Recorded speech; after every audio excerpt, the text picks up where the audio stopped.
जय हिंद साथियों। कैसे हैं आप सभी लोग। मैं आशा और उम्मीद करता हूँ आप सब लोग बहुत अच्छे होंगे, स्वस्थ होंगे, मस्त होंगे और आप सब लोगों की तैयारी बहुत अच्छी चल रही होगी। तो आज साथियों हम लेकर के आए हैं मोस्ट इम्पॉर्टेंट क्वेश्चन जो आपके आगामी यूपी टीजीटी के एग्जाम्स होने वाले हैं उससे रिलेटेड। तो आइए हम लोग शुरू करते हैं। क्वेश्चन नंबर फर्स्ट है आपके सामने स्क्रीन पे। जननांगों की सफाई के संदर्भ में सत्य कथन को चिन्हित कीजिए। Mark the true statement with reference to cleaning of genitals. ठीक है। सफेद पानी निकलने पर डॉक्टरी सलाह। महिला जननांग पर पैड का प्रयोग कपड़े के रूप में। हर दिन कम से कम 2 बार नैपकिन जरूर बदलना चाहिए या फिर उपरोक्त सभी। पूछा जा रहा है जननांगों की सफाई के संदर्भ में सत्य कथन को चिन्हित करना है। तो इसके सभी ऑप्शंस राइट हैं। ठीक है। ऑप्शन नंबर डी क्या हो जाएगा, राइट आंसर हो जाएगा। न्यू क्वेश्चन है साथियों। बेरी नामक रोग किस विटामिन की कमी से होता है। The disease called beri is called by the deficiency of vitamin C. Vitamin A, vitamin B, vitamin C या फिर विटामिन डी। तो बेरी विटामिन को जाना जाता है विटामिन बी। ठीक ना। तो विटामिन बी इसका क्या हो जाएगा, राइट आंसर हो जाएगा। अब विटामिन बी वन को क्या कहा जाता है, तो थायमीन कहा जाता है। इसकी कमी से बेरी रोग होता है जो मुख्य रूप से क्या करता है, हमारे तंत्रिका तंत्र जो नर्वस सिस्टम होते हैं उनको क्या बोलते हैं और हार्ट को ये प्रभावित करता है। विटामिन ए की कमी से क्या होता है, रतौंधी होता है जिसको क्या बोलते हैं, नाइट ब्लाइंडनेस बोलते हैं। इसमें आंखों की समस्याएं उत्पन्न होती हैं। विटामिन सी को क्या कहा जाता है, तो इस विटामिन सी की कमी से होने वाला रोग कौन सा होता है, तो स्कर्वी होता है जिसमें क्या होता है, मसूड़ से खून आना या फिर घाव न भरना जैसे सिम्टम्स हमें दिखाई देते हैं। विटामिन डी की कमी से क्या होता है, तो ये बच्चों में होता है रिकेटस जिसको कहा जाता है, और बड़ों में क्या होता है, ऑस्टोमलेशिया होता है। अगर बड़ों को पूछ दिया जाए तो क्या होता है, तो ऑस्टोमलेशिया होता है। जैसे कि हड्डियां क्या होते हैं, कमजोर होने लगती हैं इसमें। ठीक है। न्यू क्वेश्चन है, बीसीजी का टीका किस रोग से छुटकारा पाने के लिए लगाया जाता है। BCG vaccine is given to get rid of which disease. ठीक है। चेचक, स्मॉल पॉक्स, क्षय रोग जिसको ट्यूबरकुलोसिस कहते हैं, मलेरिया को मलेरिया ही कहते हैं या फिर डिप्थीरिया। तो बीसीजी का जो टीका लगाया जाता है ये ट्यूबरकुलोसिस के लिए लगाया जाता है जिसको क्षय रोग कहा जाता है। ठीक ना। इसका फुल फॉर्म आपसे पूछ देता है एग्जाम में कि बीसीजी का फुल फॉर्म क्या होता है, तो बैसिल कैलमेट गुएरिन होता है। ठीक ना। वैक्सीन का मुख्य रूप से उपयोग तपेदिक जिसको क्या कहते हैं टीबी के खिलाफ टीकाकरण के लिए किया जाता है। इसे 1921 में फ्रांसीसी वैज्ञानिकों अल्बर्ट कैमलेट और कैमिले गुएरिन द्वारा क्या किया गया था, डेवलपमेंट किया गया था। किसके द्वारा, फ्रांसीसी जो साइंटिस्ट थे अल्बर्ट कैमलेट और कैमिले गुएरिन के द्वारा यह डेवलप किया गया था। इसमें माइक्रोबैक्टीरियम बोविस का एक जीवित कमजोर स्ट्रेन होता है जो मनुष्यों में टीबी पैदा करने वाले बैक्टीरिया से निकलता है। ठीक है। मुख्य इसका जो उद्देश्य होता है, यह शिशुओं और छोटे बच्चों में टीबी के गंभीर जानलेवा रूपों जैसे कि टीबी, मेनिंजाइटिस और मिलियरी टीबी को रोकने में ये क्या करता है, प्रभावित करता है। सेकेंडरी इसका जो उपयोग होता है, टीबी के अलावा बीसीजी वैक्सीन प्रारंभिक चरण के मूत्राशय कैंसर के इलाज के लिए भी एक मानक इम्यूनोथेरेपी भी होती है। ठीक है। बीसीजी याद रखेंगे। न्यू क्वेश्चन है, मधुमेह रोग किसकी कमी से होता है। Diabetes is caused by deficiency of insulin, vitamin, protein या फिर फैट। तो डायबिटीज जो होता है मधुमेह किसकी कमी के कारण होता है, तो ये इंसुलिन की कमी के कारण होता है साथियों। ठीक है। मधुमेह क्या होता है, अग्नाशय हार्मोन इंसुलिन की कमी के कारण होता है। यह या तो इंसुलिन के कम उत्पादन या फिर खराबी के कारण ये होता है। न्यू क्वेश्चन है, सर्वदाता ब्लड ग्रुप किसे कहते हैं। What is called universal donor blood group. B group, O negative, A B group या फिर बी ओ ग्रुप। तो यहाँ पे बात हो रही यूनिवर्सल डोनर की बात हो रही है, ठीक है, सर्वदाता की बात हो रही है। तो यूनिवर्सल डोनर जो कहा जाता है ये ओ नेगेटिव को कहा जाता है। अब जो रिसेप्टर किसको कहा जाता है, जो सभी का ब्लड ले सकते हैं, तो ए बी जो होता है उनको कहा जाता है रिसेप्टर कहा जाता है, सर्वग्राही कहा जाता है, इनको सर्वग्राही कहा जाता है, इनको कहा जाता है सर्वदाता कहा जाता है। बहुत बार क्वेश्चन पूछा गया है। अच्छा, वैसे कमेंट बॉक्स में आप बता सकते हैं कि आपका ब्लड ग्रुप कौन सा है साथी। न्यू क्वेश्चन है, एड्स की बीमारी किसके द्वारा फैलती है? AIDS disease is spread by virus के द्वारा, बैक्टीरिया के द्वारा, प्रोटोजोआ के द्वारा या फिर फंगी के द्वारा। तो एड्स की जो बीमारी है ये वायरस होता है, ठीक है, विषाणु होते हैं जिसके द्वारा ये फैलते हैं।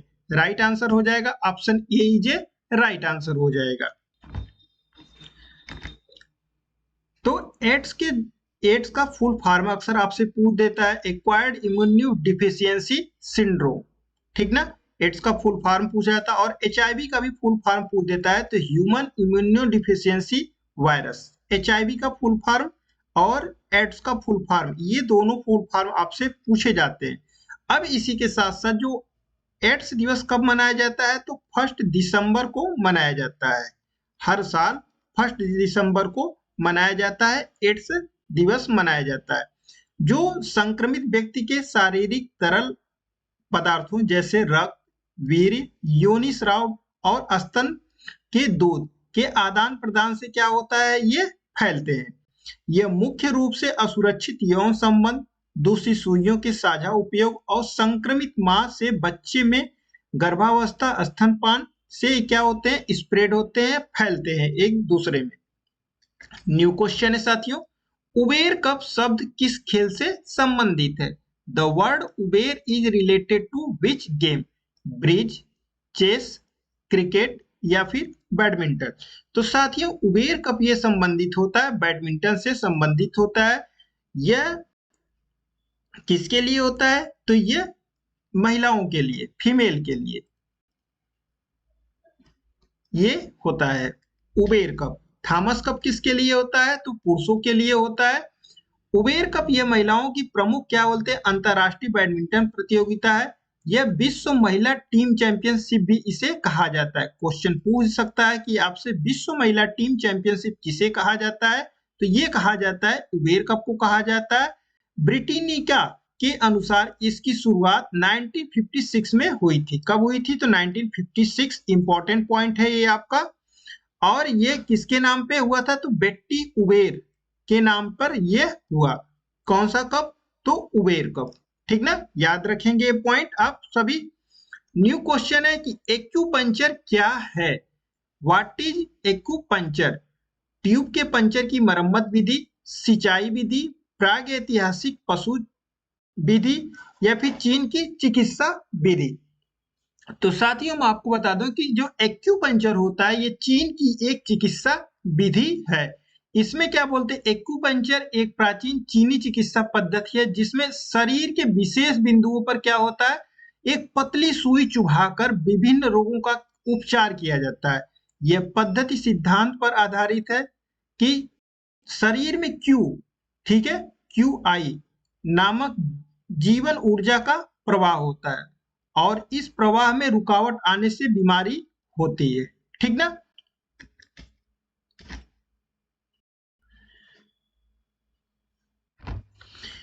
एक्यूपंक्चर को क्या बोलते हैं, टीएमसी, जिसको हिंदी में क्या कहते हैं, पारंपरिक चीनी चिकित्सा। अगर इंग्लिश में बात करें तो होता है ट्रेडिशनल चाइनीज मेडिसिन, ठीक है, ट्रेडिशनल चाइनीज मेडिसिन ये होता है। इसके जो कार्यप्रणाली में क्या होता है, तो पारंपरिक चिकित्सा विधि जिसको टीसीएम बताती है कि मेरिडियन नामक मार्गों पर विभिन्न बिंदुओं को उत्तेजित करने से शरीर की महत्वपूर्ण ऊर्जा ची में संतुलन बहाल होता है। पश्चिमी चिकित्सा इसे अक्सर तंत्रिकाओं, मांसपेशियों और संयोजी ऊतकों को उत्तेजित करने, शरीर की प्राकृतिक दर्द निवारक एंडोफिन को बढ़ाने और सूजन को कम करने के तरीके के रूप में ये देखती है। जो इसका जो प्रोसेस होता है, एक लाइसेंस प्राप्त चिकित्सक त्वचा में रोगाणु रहित एक बार इस्तेमाल होने वाली बाल के आकार की पतली सुइयां डालता है। किसके बाल के आकार, मतलब इतनी महीन होती है, जिन्हें हाथ से या विद्युत उत्तेजना द्वारा नियंत्रित किया जा सकता है। ठीक है, हाथ के थ्रू भी किया जा सकता है और इलेक्ट्रिक के भी द्वारा किया जा सकता है। आमतौर पर क्या होता है, ये 30 से 60 मिनट तक चलती है। ये पॉइंट आपका इंपॉर्टेंट बन जाता है कि 30 से 60 मिनट तक ये चलती है और रोगियों को हल्का सा चुभन या फिर झुंझुनी महसूस ये होती है। ठीक ना। न्यू क्वेश्चन है आपका कि फुटबॉल खेल में मैदान की लंबाई होती है। What is the length of the field in football? 91 से 120 मीटर, 80 से 110 मीटर, 100 से 120 मीटर, 110 से 140 मीटर। तो साथियों, जो फुटबॉल का मैदान होता है, इसकी जो लेंथ होती है 91 से लेकर के 120 मीटर ये होती है। ठीक है। अब इसी के साथ साथ जो फुटबॉल की फेडरेशन है उसका नाम क्या है? फीफा। ये कब स्टेब्लिश हुई थी? तो 1904 में ये स्टेब्लिश हुई थी। एक साइड जो प्लेयर होते हैं कुल कितने होते हैं? तो 11 प्लेयर होते हैं, जिसको किस नाम से जाना जाता है? तो इसको सॉकर के भी नाम से जाना जाता है। ठीक है। लेंथ इसकी जो होती है कितनी होती है? तो 90 से लेकर के 120 मीटर होती है। अगर यार्ड में बात कर ले तो 100 से 130 मीटर होती है। जो इसकी गोल लाइन होती है, अगर विड्थ की बात करें तो 45 टू 90 मीटर होती है। यार्ड में अगर पूछ देता है आपसे तो 50 से लेकर के 100 यार्ड। इंटरनेशनल लेवल पे जो इसकी लेंथ और विड्थ होती है तो 100 से 110 मीटर। अगर यार्ड में बात करें तो 110 से 120 यार्ड। विड्थ होती है 64 से लेके 75 मीटर या फिर 70 से लेके 80 यार्ड। ये क्या? अब देख लेते हैं हम लोग क्या बाल और उसका वेट मेजरमेंट। ठीक है। तो बॉल का जो साइज होता है ये क्या 5 नंबर बॉल का यूज होता है। सरकमफ्रेंस जो होता है 68 से लेकर के 70 सेंटीमीटर होता है। अगर इंच में पूछ दिया जाए आपसे तो 27 से 28 इंच। ठीक है। बॉल का वेट जो होता है 410 से 450 ग्राम होता है। ठीक है। 14 से 16 आउंस अगर आपसे आउंस में पूछ दिया जाता है तो। ठीक है। प्रेशर जो होता है कितना होता है? तो 0.6 से 1.1 एटमॉस्फेयर। ठीक ना। नेक्स्ट है जो गोल का जो डायमेंशन होता है ये आपसे पूछता है बहुत बार। ठीक है। तो ये आपके मोस्ट इंपॉर्टेंट पॉइंट बन जाते हैं, आप लिख सकते हैं। विड्थ जो होती है कितनी होती है? तो 7.32 मीटर होती है, जिसको 8 यार्ड। हाइट की बात कर ले तो 2.44 मीटर, जिसको 8 फीट। 8 yard into 8 feet. ये चीजें आप याद रखेंगे। ठीक ना। अब नोट करने वाली जो बात हो गई कि गोल लाइन या फिर टच लाइन। ठीक है। जो इसकी लेंथ चौड़ाई होती है तो कितनी होती है? 12 सेंटीमीटर होती है। अगर सेंटीमीटर में पूछ दिया जाए तो 12 सेंटीमीटर और इंच में पूछ दिया जाए तो 5 सेंटीमीटर। ठीक है साथियों। नेक्स्ट क्वेश्चन है कि एंजाइम एमाइलेज कार्य करता है। ठीक है। The enzyme amylase act on protein पर, लिपिड्स पर, न्यूक्लिक एसिड पर या फिर कार्बोहाइड्रेट पर। तो एंजाइम एमाइलेज ये कार्य करता है कार्बोहाइड्रेट पर करता है। राइट आंसर हो जाएगा। एंजाइम एमाइलेज के जो मुख्य रूप से क्या बोलते हैं? कार्बोहाइड्रेट पर कार्य करता है। एमाइलेज लार और अग्नाशय में क्या बोलते हैं? पाए जाने वाला एक पाचक एंजाइम है। कौन सा एंजाइम है? तो पाचक एंजाइम है, जो भोजन में मौजूद स्टार्च, जटिल कार्बोहाइड्रेट को सरल शर्करा में ये तोड़ता है। ये प्रोटीन, लिपिड्स या फिर न्यूक्लिक अम्लों पर कार्य ये नहीं करता है। ठीक है। न्यू क्वेश्चन है, वाटर पोलो खेल में खेल की लंबाई चौड़ाई होती है। ठीक है। What is the length and breadth of the playing area in water polo? 40 से 30 यार्ड, 30 से 20 यार्ड, 20 से 30 यार्ड या फिर 15 से 30 यार्ड। तो साथियों जो वाटर पोलो का जो मेजरमेंट होता है ये होता है 30 से 20 यार्ड ये होता है। राइट आंसर हो जाएगा 30 to 20 यार्ड। इसकी जो डेप्थ होती है, गहराई होती है, गहराई आपसे पूछता है अक्सर, तो 1.8 मीटर, ठीक ना, और ऑलमोस्ट 2 मीटर होता है, यह इसका स्टैंडर्ड होता है। न्यू क्वेश्चन है,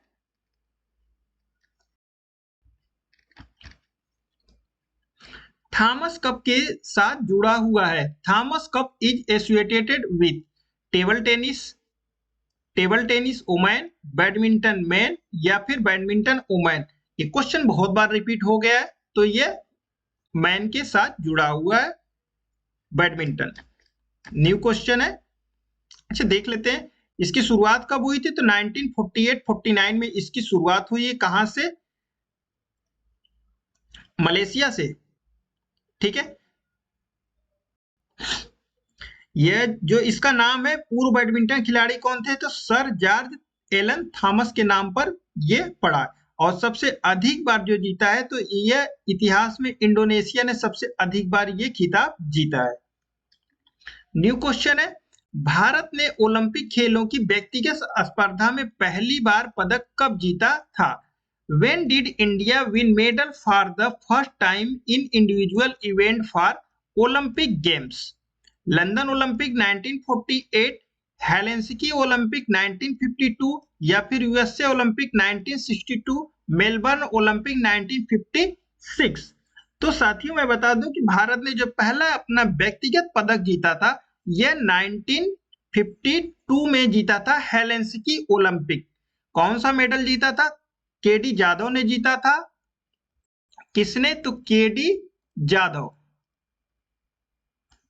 कौन सा गेम था इनका? तो रेसलिंग था, कुश्ती। कौन सा मेडल? तो ये ब्रोंज मेडल जीता था। न्यू क्वेश्चन है, विश्व स्वास्थ्य संगठन का प्रथम अधिवेशन कहां हुआ था? Where was the first session of the world health organisation held? New York, Hague, Geneva या फिर लंदन। तो साथियों विश्व स्वास्थ्य संगठन का जो प्रथम अधिवेशन हुआ था यह जेनेवा में हुआ था। इसी के साथ साथ विश्व स्वास्थ्य संगठन का जो पहला सत्र की बात हुई तो यह 24 जून से 24 जुलाई तक 1948 में कहा? जेनेवा में, स्विट्जरलैंड में आयोजित किया गया था। 7 अप्रैल 1948 को डब्ल्यूएचओ के संविधान की स्थापना के बाद यह उद्घाटन सभा ने नई एजेंसी को औपचारिक रूप से संगठित करने के लिए बैठक की थी। तो एक क्वेश्चन आपका यह बन गया कि विश्व स्वास्थ्य संगठन का प्रथम अधिवेशन कहां पे हुआ था? तो जेनेवा में हुआ था। डब्ल्यूएचओ की स्थापना कब हुई थी? तो 1948 में, 7 अप्रैल 1948 को डब्ल्यूएचओ की ये स्थापना हुई थी। ये बहुत बार पूछता है। इसका जो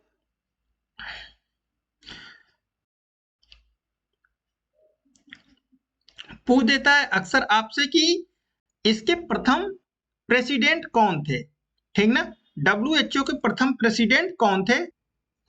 तो इसके जो फर्स्ट प्रेसिडेंट थे तो कौन थे? Doctor Andrea stamper. Doctor Andrea stamper, ठीक है। ये कौन थे? फर्स्ट प्रेसिडेंट थे। महानिदेशक आपसे पूछ देता तो कौन कौन थे? तो प्रथम इसके जो महानिदेशक थे डॉक्टर जी ब्राक चिलोस्म। ये कहां के रहने वाले थे? कनाडा के, ठीक है साथियों। नेक्स्ट क्वेश्चन है, चेचक के टीके की खोज किसके द्वारा की गई थी? Who discovered the smallpox vaccine? John Salk, Edward Jenner, Robert Sterry या फिर जॉन मार्शल। तो एडवर्ड के टीके की जो खोज की थी तो ये चेचक के टीके की जो खोज की थी एडवर्ड जेनर ने ये की थी साथियों। न्यू क्वेश्चन है, आईओसी का पहला राष्ट्रपति कौन था? Who was the first president of IOC? Baron Pierre de Coubertin, Thomas Bach, sir Ludwig Guttmann या फिर डेमेट्रियस वेकेलस? तो आईओसी इंटरनेशनल ओलंपिक कमेटी, पहला तो ये क्वेश्चन बन जाता है, आपसे पूछ देता है कि इसका फुल फॉर्म क्या होता है। तो इंटरनेशनल ओलंपिक कमेटी इसका फुल फॉर्म होता है। इसके फर्स्ट प्रेसिडेंट कौन थे? तो डेमेट्रियस वेकेलस इसके फर्स्ट प्रेसिडेंट थे। ठीक है, इसकी शुरुआत कब हुई थी फर्स्ट ओलंपिक की? कमेंट करके आप बताएंगे। न्यू क्वेश्चन है, फीना प्रतियोगिता में एक स्विमिंग पूल की समग्र गहराई कितनी होती है? What is the overall depth of ये swimming pool in FINA competition? 1.5 metre, 1.32 metre, 1.2 metre या फिर 1.8 मीटर? तो फीना की जो गहराई होती है, जो स्विमिंग पूल होता है, इसकी गहराई होती है 1.8 मीटर, इसकी डेप्थ होती है गहराई साथियों। न्यू क्वेश्चन है, किस सिद्धांत का उपयोग हाई जंप इवेंट में किया जाता है? Which principle is used in high jump event? Vertical projection, transfer of movement, use and disuse या फिर एक्शन एंड रिएक्शन? तो हाई जंप की बात हो रही है, तो हाई जंप में जो यूज किया जाता है ट्रांसफर ऑफ मूवमेंट। ठीक है, हम अपने बॉडी के वेट को क्या करते हैं? ट्रांसफर करते हैं। राइट आंसर हो जाएगा। अच्छा, एक क्वेश्चन आपसे पूछ दिया जाता है कि हाई जंप की कौन कौन सी टेक्निक होती है? तो हाई जंप की साथियों कुल कौन सी होती है? 4 टेक्निक होती है।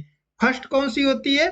फॉसबरी फ्लॉप, ठीक है, सीजर, स्ट्रेडल और वेस्टर्न रोल। ये कुल 4 टेक्निक होती है, ठीक ना? फॉसबरी फ्लॉप, सीजर, स्ट्रेडल और वेस्टर्न रोल, ठीक ना? न्यू क्वेश्चन है, पहले यूथ विंटर ओलंपिक का आयोजन कहां किया गया था? Where was the first youth winter Olympic held? Iceland, Yugoslavia, France या फिर ऑस्ट्रिया? तो पहले जो यूथ विंटर ओलंपिक की इसकी जो शुरुआत हुई थी, यह ऑस्ट्रिया में इसकी शुरुआत हुई थी साथियों। अब इसी के साथ साथ यह कब हुआ था? तो 13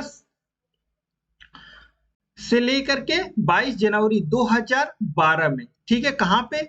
इंसब्रक में। ये याद रखेंगे, ये पूछा जाता है, ठीक ना। लगभग कितने देशों ने पार्टिसिपेट किया था? तो 70 देशों ने इसमें पार्टिसिपेट किया था। कुल 1100 एथलीटों ने यह भाग लिया था, ठीक है।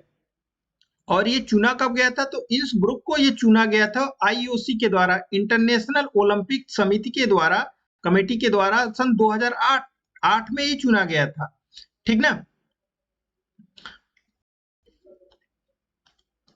तो ये आप पॉइंट याद रखेंगे। न्यू क्वेश्चन है,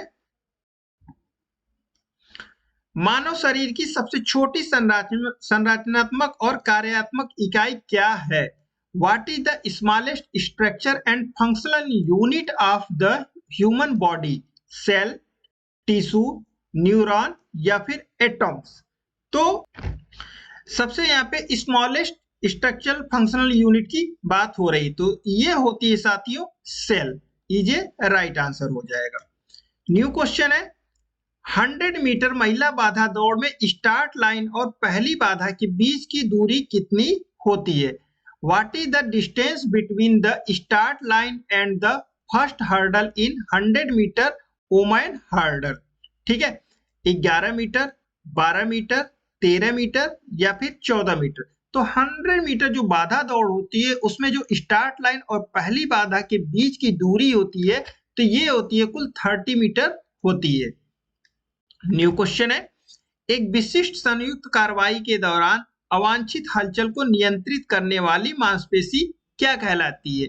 the muscles that control unwanted movement during a specific joint action is called synergist, neutraliser, agonist या फिर एंटागोनिस्ट? तो ये कहा जाता है साथियों न्यूट्रलाइजर कहा जाता है, ठीक है। Neutraliser is a right answer हो जाएगा। न्यू क्वेश्चन है, खेचड़ी मुद्रा किससे संबंधित है? Khechari mudra is related to ear, nose, eyes या फिर टंग? तो ये संबंधित होता है टंग से। न्यू क्वेश्चन है, बाल विहार खोलने वाला पहला व्यक्ति कौन था? Who was the first person to open a kindergarten? William Wundt, Friedrich Froebel, John Clark या फिर चार्ल्स स्पीयरमैन? तो बाल विहार खोलने वाला जो पहले व्यक्ति थे ये फ्रेडरिक फ्रोबेल थे। ठीक है, राइट आंसर हो जाएगा फ्रेडरिक फ्रोबेल। नेक्स्ट क्वेश्चन है, बेसबॉल के खेल के मैदान को क्या कहते हैं? What is the baseball playing field called? Pitch, court, square या फिर डायमंड? तो ये कहा जाता है साथियों, उसको डायमंड कहा जाता है। बेसबॉल का जो मैदान होता है उसको डायमंड कहा जाता है, या फिर सैंडलॉट भी इसको कहते हैं। न्यू क्वेश्चन है, संपर्क के निम्नलिखित माध्यमों में से किसके संक्रामक रोग एक व्यक्ति से दूसरे व्यक्ति में नहीं फैलते हैं? Infection disease are not spread from one person to another through which of the following mode of contact? Physical, mental, sexual या फिर oral? ठीक है, तो बात यहाँ पे पूछी जा रही है क्या एक दूसरे से नहीं फैलते? तो जो मौखिक रूप से हो मानसिक रूप से ये जो होते हैं ये नहीं फैलते हैं। ठीक है, बाकी शारीरिक रूप से भी फैलते हैं, सेक्सुअल रूप से और मौखिक रूप से फैलते हैं। ठीक ना। न्यू क्वेश्चन है, प्रशिक्षण की मात्रा प्रतियोगिता अवधि के समय डैश रखी जाती है? The amount of training is keep dash during the competition period, high, low, medium या फिर मैक्सिमम? तो प्रशिक्षण के टाइम जो प्रतियोगिता की जो अवधि होती है यह लो ही रखी जाती है। ठीक ना, तो लो इज ए राइट आंसर हो जाएगा।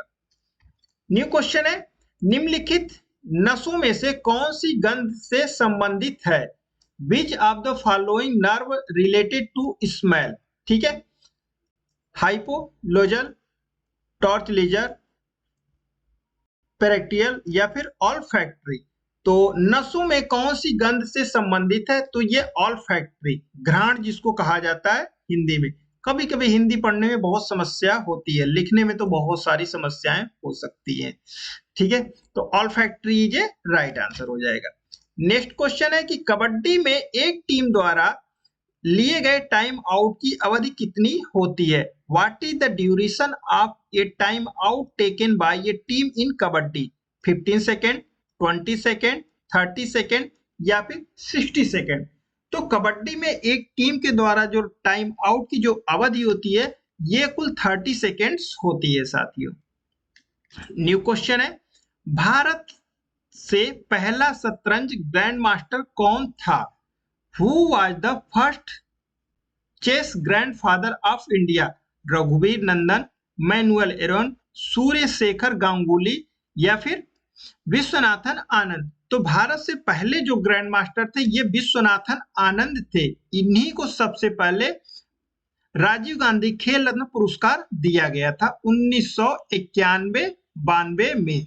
ठीक ना, फर्स्ट रिसीवर हैं ये करंट टाइम में, जिसका नाम क्या है? मेजर ध्यानचंद खेल रत्न पुरस्कार।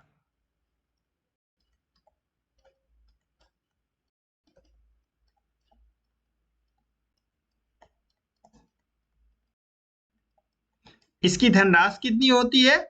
तो 25 लाख।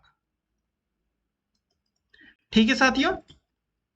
नेक्स्ट क्वेश्चन है कि मस्तिष्क के दोनों गोलार्ध किसके द्वारा जोड़े जाते हैं? The two hemispheres of the brain are joined by diencephalon, pons varolii, pia mater या फिर कॉर्पस कैलोसम्स? ठीक है, तो मस्तिष्क के जो दोनों गोलार्ध होते हैं ये जोड़े जाते हैं कार्पस कैलोसम्स के द्वारा, ये एक दूसरे में ज्वाइंट होते हैं। न्यू तो साथियों ये कुछ जो मोस्ट इंपॉर्टेंट क्वेश्चन थे। मे बी आई थिंक अगर आपको वीडियो अच्छी लगी है तो प्लीज चैनल को सब्सक्राइब करें और नोटिफिकेशन बेल को जरूर दबाएं। अगर आप सब्सक्राइब नहीं करते हैं तो हो सकता है कि आगे आने वाली जो वीडियो है वो आपसे मिस हो सकती है, तो आप चैनल को सब्सक्राइब करें। अगर आप ज्वाइन करना चाहते हैं तो चैनल को ज्वाइन भी करिए। ज्वाइन नहीं कर सकते तो लाइक करिए, लाइक नहीं कर सकते तो कमेंट कर सकते हैं, कमेंट नहीं कर सकते तो शेयर कर सकते हैं, और शेयर भी नहीं कर सकते तो सब्सक्राइब जरूर कर सकते हैं आप। एक चीज तो कर ही सकते हैं। ठीक है, आप हमें और आगे लेके जाने के लिए, फिजिकल एजुकेशन को आगे लेके जाने के लिए आप चैनल को ज्वाइन भी करें। ठीक है, मिलते हैं जल्दी एक न्यू वीडियो के साथ। तब तक आप सभी लोग स्वस्थ रहिए, मस्त रहिए, अपनी तैयारी करते रहिए। ठीक है, okay, bye bye, take care, love you all my dear friends.